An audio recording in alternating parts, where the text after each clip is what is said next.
I don't know how long I'm gonna make it into this video, because I'm reading the title and it says Colby Covington goes off. Jon Jones has fruity tendencies.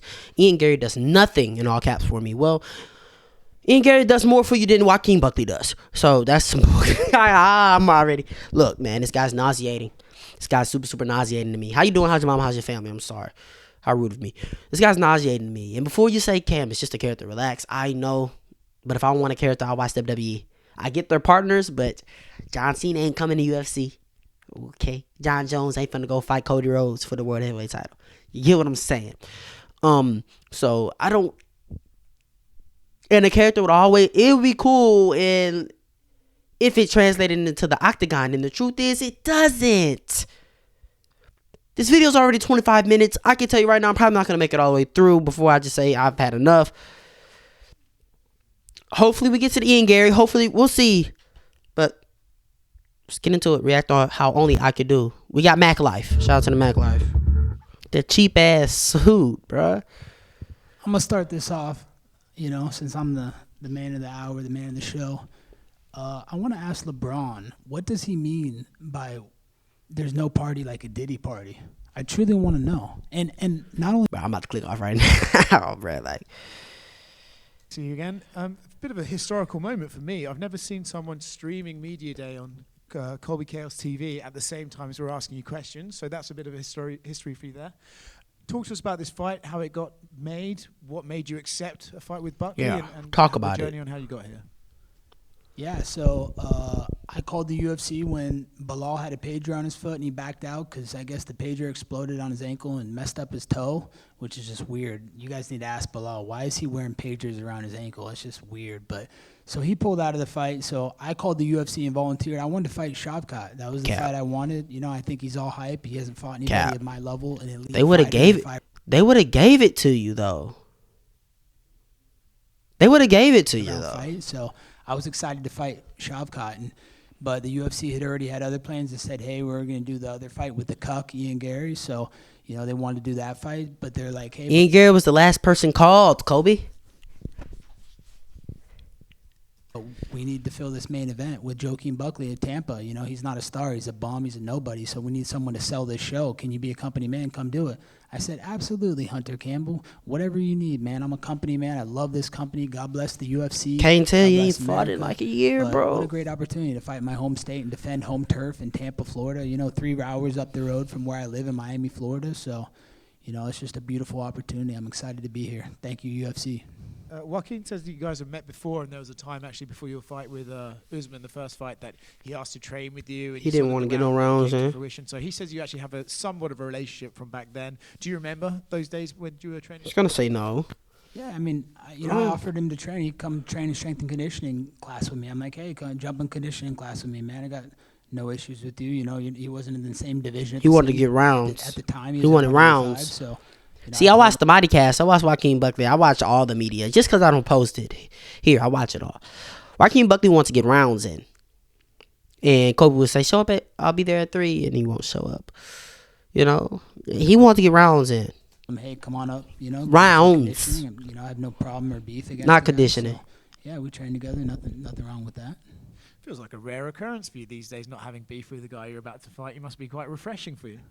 Yeah, he's a young up-and-coming hungry guy. He hasn't been on my radar. I never expected to cross paths with this guy. I expect to cross fights with the biggest and best names in the sport, the world champions, the big guys, not up-and-coming. You lose to them all. Younger guys. So, it is refreshing. I have no ill will towards him, but Saturday night, I'm definitely going to have to take his win streak.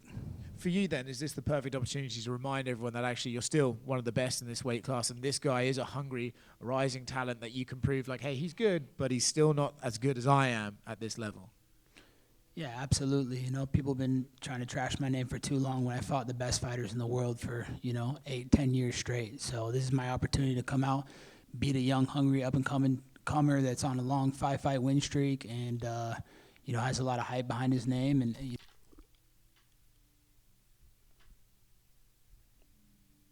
You're hyping up his win streak and that he has hype behind his name. And he's a young and up-and-comer. I get that Joaquin Buckley's on a 5-fight win streak. I love Joaquin Buckley, by the way. Ian Garry was on a 15 fight win streak. 8 in the UFC. More hype behind his name than Buckley, respectfully. Bigger up and comer than Buckley, respectfully. So you saying that Buckley does something for you and Ian doesn't? Explosive hands. So it's an opportunity to bring him to the deep waters in the main event spotlight and show the world that I'm still the best welterweight on planet Earth. You did mention them before. Ian and Shavkat did fight last week. I'd be curious to get your take on how they both performed. And, Ian wasn't very nice about you in the lead up to that fight, said you'd never fight him, etc. I wondered if you have any response for him as well.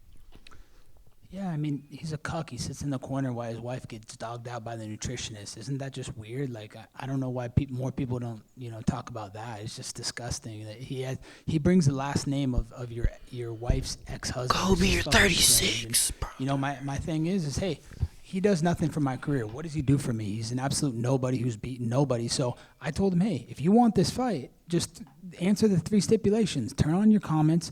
Your wife wants to be so famous so bad. She's quoting Shakespeare, which is just weird in itself. And we know how much weird shit goes on in Shakespeare about fucking cousins, fucking family, all the weird shit they do.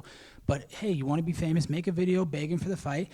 And then if you really think you're going to beat me, Ian, agree that if you lose the fight, your wife has to be in my video for BC Game, and we do an America's Pick of the Week for the people. He couldn't, he couldn't answer, and he couldn't meet the stipulations, so there's no reason for me to fight him. He's a bum. I mean, the fight's never been offered, but I can tell you one thing. I have the power to make fights happen. I can go to Hunter Campbell. I can go to Dana White and be like, hey, Dana, hey, Hunter, I want this fight. This is the fight I want. This is the fight that makes sense. This is what the people want. So you didn't want to fight in the last year? There was no fight that made sense? There was no fight that you wanted? You just were looking for a handout? Or since you have this power to make any fight that you want, whenever you called them and said that you wanted to fight Shavkat,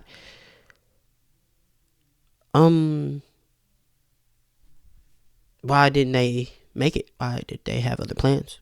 Against the guy who would have done nothing for you. He's just so much smaller than you, so much beneath you. This guy's a fucking dickhead, bro.